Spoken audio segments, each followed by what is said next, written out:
বৃহস্পতিবার দুপুর 12টা পুরান ঢাকার শ্যামবাজারে নিজ ব্যবসায় প্রতিষ্ঠানে যাচ্ছিলেন মশলা ব্যবসায়ী আব্দুর রহমান। হঠাৎ দুর্বৃত্তরা গুলি করে পালিয়ে যায়। গুলিবিদ্ধ অবস্থায় আব্দুর রহমানকে মিটফোর্ট হাসপাতালে নিলে মারা যায় সে। চাঞ্চল্যকর এমন হত্যার পরই সিসিটিভি ফুটেজ বিশ্লেষণ করে ছায়া তদন্তে নামে র্যাব। আসামিদের শনাক্তের পর রাজধানীর কল্যাণপুরে অভিযান চালায় সংস্থাটি। অভিযানে গ্রেফতার হয় শ্যামবাজারের আরেক ব্যবসায়ী এমামুল এহসান নয়ন ও তার সহযোগী পলাশ। পরে কদমতলী থেকে জব্দ করা হয় হত্যায় ব্যবহৃত অস্ত্র ও গুলি। গ্রেফতারকৃতদের জিজ্ঞাসাবাদে মেলে লোমহর্ষক হত্যার বর্ণনা।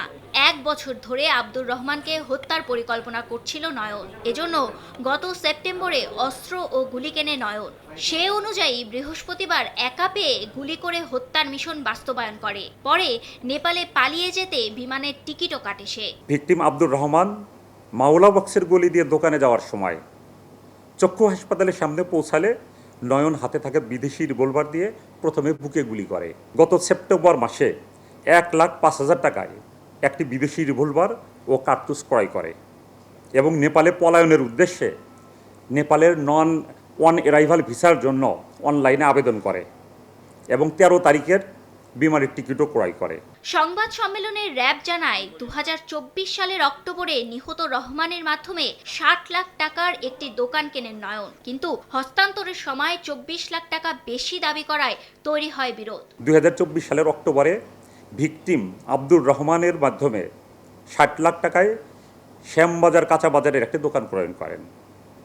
দোকান হস্তান্তরের সময় ভিকটিম তার কাছে অতিরিক্ত আরও 24 লাখ টাকা দাবি করলে তাদের মধ্যে তীব্র ব্যবসায়িক বিরোধের সৃষ্টি হয়।